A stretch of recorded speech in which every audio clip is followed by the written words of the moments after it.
अस्सलाम वालेकुम dear student. आपको मालूम है कि हमने रियल नंबर की एप्लीकेशन स्टार्ट की हुई है।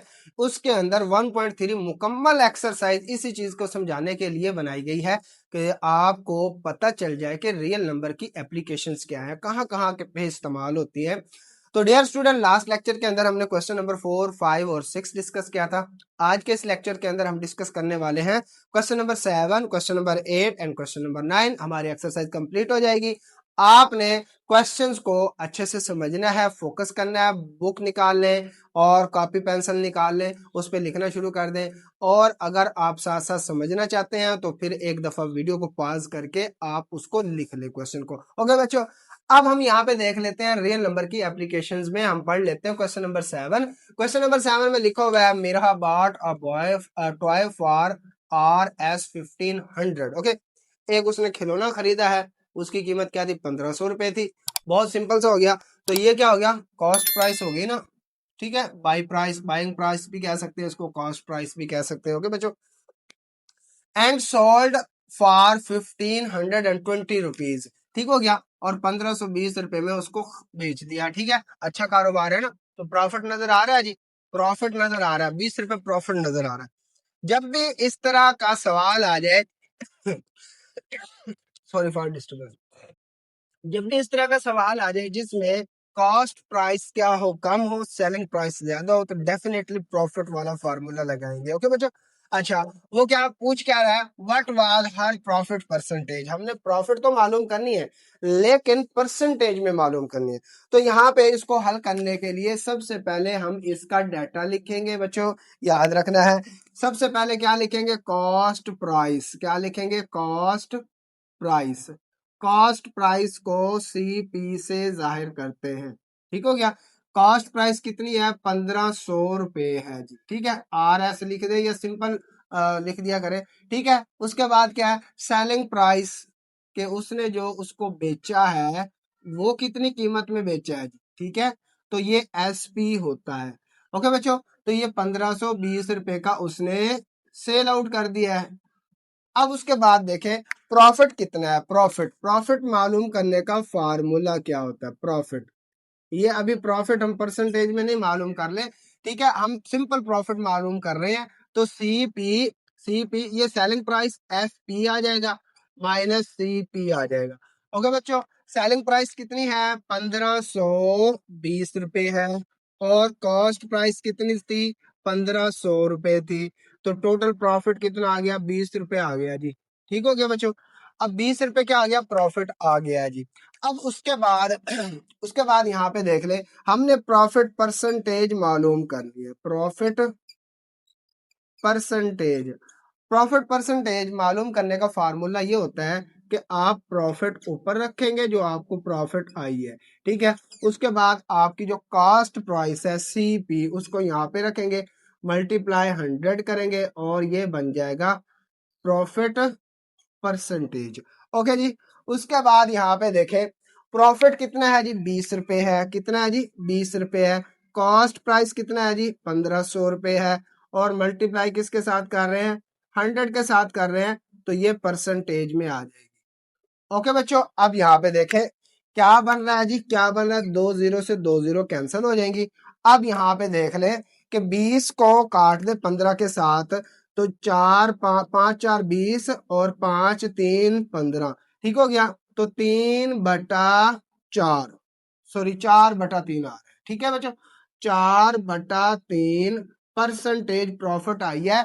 तो इसका अगर आप एग्जैक्ट डिजिट के अंदर आंसर निकालना चाहते हैं तो इसको तकसीम कर ले कैलकुलेटर से। ठीक है, तो प्रॉफिट परसेंटेज क्या आ रही है जी? प्रॉफिट परसेंटेज कितनी आ रही है? 4 को 3 पर तकसीम करें तो आई थिंक सो के 1.33% आ रही है। इतना उसने प्रॉफिट अर्न किया है एक खिलौने में से। ओके बच्चों, तो इस तरीके से आपने क्या निकालना है? प्रॉफिट निकालना है और प्रॉफिट परसेंटेज निकालना है। अंदर स्टेटमेंट एक दफा देख ले बच्चों, थोड़ी सी डिफरेंट है पिछले क्वेश्चन से। इसमें लिखा क्या हुआ है? The annual income of Tayyab is 9,60,000 rupees. ठीक है, ये इसकी सालाना इनकम है तैयब साहब की। ठीक हो गया बच्चों, और वो उसको जो हुकूमत ने रिलीफ दिया है कि उसमें से वो 9,60,000 में से 1,30,000 पे टैक्स नहीं देगा। जिस अमाउंट पे टैक्स नहीं दिया जाता उसको कहते हैं एग्जेम्प्टेड अमाउंट, फालतू अमाउंट भी कह सकते हैं, फालतू मिकदार। ओके बच्चों, तो अब उससे पूछा क्या जा रहा है, बल्कि हमसे क्या पूछा जा रहा है, how much tax would he give at the rate of 0.75%। ठीक है, जो उसके पास एनुअल इनकम है उनमें से एग्जेम्प्टेड अमाउंट को माइनस करके टैक्सेबल इनकम आएगी, उस टैक्सेबल इनकम पर इस हिसाब से कितना टैक्स लगेगा जो उसको देना पड़ेगा। तो ये हम कैलकुलेट करते हैं बच्चों। सबसे पहले तो आपने टैक्सेबल इनकम निकालनी है। इसके सॉल्यूशन के अंदर आपने क्या लिखना है, फार्मूला लिखना है। ये हमारे पास क्या एनुअल इनकम है, एनुअल इनकम लिख लें। सवाल में कुछ भी नहीं है, सिर्फ आपने वैल्यूज लिखनी है, फार्मूला लगा देना।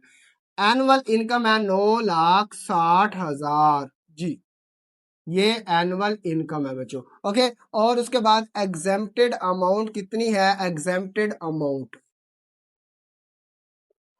फालतू रकम जिस पे टैक्स नहीं लगेगा वो 1,30,000 है।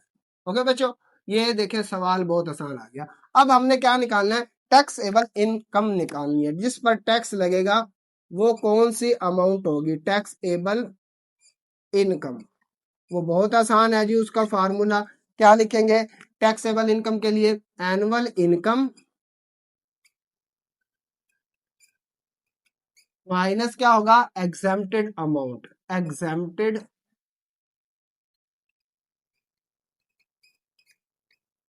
फार्मूला थोड़ा सा बड़ा हो गया लेकिन परेशान नहीं होना। टैक्सेबल इनकम आ जाएगी हमारे पास, एनुअल इनकम ये है 9,60,000 रुपीज, माइनस जिस जो एग्जेम्प्टेड अमाउंट है जिस पे टैक्स नहीं लगेगा वो कितनी अमाउंट है जी, 1,30,000। ओके बच्चों, ये आ गया हमारे पास। अच्छा जी, अब इसमें से जब हम इसको माइनस करेंगे तो मेरे ख्याल में ये बचता है 8,30,000 बचेंगे। ठीक हो गया, 30,000। ओके जी, ये वाली है वो इनकम जिस पर हमने इसका टैक्स कैलकुलेट करना है, टैक्सेबल इनकम जी। ये टैक्सेबल इनकम आ गया, इस पर जो टैक्स मालूम करना है वो किस हिसाब से करना है, इस हिसाब से करना है जी। ओके जी, अच्छा जी, अब हम टैक्स मालूम कर लेते हैं। टैक्स एनुअल जो टैक्स देना है उसने अपनी इस टैक्सेबल इनकम पर, तो इसमें लिखेंगे taxable income, taxable income multiply किसके साथ करेंगे, टैक्स रेट के साथ करेंगे। टैक्स रेट आपको दिया गया क्वेश्चन के अंदर। ओके बच्चों, अच्छा अब बहुत आसान हो गया ना, टैक्सेबल इनकम लिख दे, कितनी है अभी टैक्सेबल इनकम, 8,30,000 है, 30,000। इसको मल्टीप्लाई कर देंगे 0.75% से, 0.75% के साथ। ठीक है, अच्छा जी, अब यहाँ पे देख ले, बहुत ही आसान हो गया। थोड़ा सा मतलब क्या है, फार्मूले लंबे लंबे हैं लेकिन क्वेश्चन बहुत आसान है। अब यहाँ पे ये अमाउंट है 8,30,000, जरा दे देंगे इसको 0.75/100 के साथ, 100 के साथ ही जरब देंगे ना, तो परसेंट से क्या मुराद है, फीसद होता है ना। फीसद का मतलब क्या होता है, फीसद, सद मतलब 100 पे तकसीम करना है। तो ये 2 जीरो कैंसल आउट हो जाएंगी। ठीक है, जब आप इसको कैलकुलेटर के साथ जरब देंगे 8300 को किसके साथ, 0.75 के साथ, तो आई थिंक ये 6225 रुपए उसको टैक्स देना पड़ेगा इस अमाउंट पर, इस अमाउंट पर, इसमें से ये वाली अमाउंट निकाल के। ठीक हो गया बच्चों, तो ये वाला हमारा क्या है, टैक्स है जो उसने पे करना है, जो हमसे पूछा गया हमने बता दिया। ओके बच्चों, तो ये था हमारे पास रियल नंबर की एप्लीकेशन में से कि टैक्स को कैसे कैलकुलेट करते हैं। ओके, नेक्स्ट क्वेश्चन है क्वेश्चन नंबर 9। नंबर 9 जो है 1.3 का, उसमें हम जरा स्टेटमेंट को पढ़ के समझने की कोशिश करते हैं। Find compound markup on this amount. ठीक है, 3,75,000 है जी, इसको देख ले जी। इसके ऊपर हमने क्या मालूम करना, कंपाउंड मार्कअप मालूम करना है। तो बच्चों याद रखें, कंपाउंड मार्कअप हमेशा उस अमाउंट पे आता है जो कंपाउंड अमाउंट भी हो। ठीक है, तो पहले हमने कंपाउंड अमाउंट मालूम करनी है। ये तो उसकी एनुअल इनकम है। ठीक है, एनुअल जो उसका मतलब सेफ साइड पे उसने रखा हुआ है अपनी अपनी अमाउंट को। ठीक है, ये वो है। फॉर 1 ईयर, वो 1 साल के लिए इस अमाउंट को रखता है, ठीक है, at the rate of 14% compounded manually, कि इस अमाउंट पर उसको 14% हर साल इंटरेस्ट मिलता है। अगर हम अपनी जबान में कहें, इंग्लिश छोड़ दे, तो शरह सूद जो है, ठीक है, जो कि मुतलकन हराम है। ओके, अच्छा जी, अब यहाँ पे देखें, चले जी, हमने तो क्वेश्चन करना है, हम करते हैं इंशाल्लाह, हमें कोई मसला नहीं है उससे, ठीक है, और हमने सिर्फ पेपर के पॉइंट ऑफ व्यू से देखना है, वरना अल्लाह पाक हमें महफूज करे। ओके बच्चों, अच्छा जी, अब इसमें देख ले, ये हमारे पास क्या है, इंटरेस्ट रेट है, ठीक है, इंटरेस्ट रेट है। ओके बच्चों, और ये टोटल टाइम है 1 साल के लिए। ओके, और ये प्रिंसिपल अमाउंट है, प्रिंसिपल अमाउंट जो उसने रखी हुई है बैंक के अंदर। अब यहाँ पे देखें, हमें गिवन क्या है, प्रिंसिपल अमाउंट दिस अमाउंट, इसको पी से जाहिर करते हैं। रेट ऑफ इंटरेस्ट आर होता है 14%, 14% से मुराद 0.14। ओके, और टाइम इन ईयर, 1 साल के मतलब साल के अंदर जो टाइम है वो क्या, 1 ईयर है, 1 साल है। ओके बच्चों, हमने क्या मालूम करना, सबसे पहले कंपाउंडेड अमाउंट मालूम करनी है, मतलब वो अमाउंट जो 1 साल के बाद उसको इंटरेस्ट मिल के टोटल बनती है, ठीक है, वो कंपाउंड अमाउंट है। अब हमने क्या करना है, ये वाला फार्मूला यूज करना है। ए क्या है, प्रिंसिपल अमाउंट है, ए कंपाउंडेड अमाउंट है, और पी क्या, प्रिंसिपल अमाउंट है, वन कांस्टेंट है, आर क्या, रेट ऑफ इंटरेस्ट है, टी क्या है, ये टाइम इन ईयर है। ओके बच्चों, अब यहाँ पे देखें, ये हमारे पास प्रिंसिपल अमाउंट ये मौजूद है जी। ओके, अच्छा, इनटू 1 प्लस 0.14, ये रेट हो गया, रेट 0.14, और ऊपर पावर में क्या 1 आ जाएगा, क्योंकि 1 साल के लिए है ना, ठीक है, तो इसको दोनों को जमा करेंगे तो 1.14 आ रहा है, इसको इसके साथ मल्टीप्लाई करेंगे तो क्या आ रहा है, 4,27,000 आ रहे हैं। ये हमारे पास क्या आ गई, कंपाउंडेड अमाउंट आ गया, मीन टू से इसके अंदर इंटरेस्ट भी शामिल है। ओके बच्चों, अच्छा जी, अब हमने कंपाउंड मार्कअप मालूम करना है। कंपाउंड मार्कअप जब मालूम करते हैं, टोटल अमाउंट में से प्रिंसिपल अमाउंट को माइनस कर दे। ये टोटल अमाउंट आई है हमारे पास, जिसको कंपाउंडेड क्या कहते हैं, अमाउंट कहते हैं, टोटल अमाउंट या कंपाउंडेड अमाउंट आप लिख लें, ठीक है, और इसमें से माइनस करना प्रिंसिपल अमाउंट जो उसने साल के लिए रखी हुई है।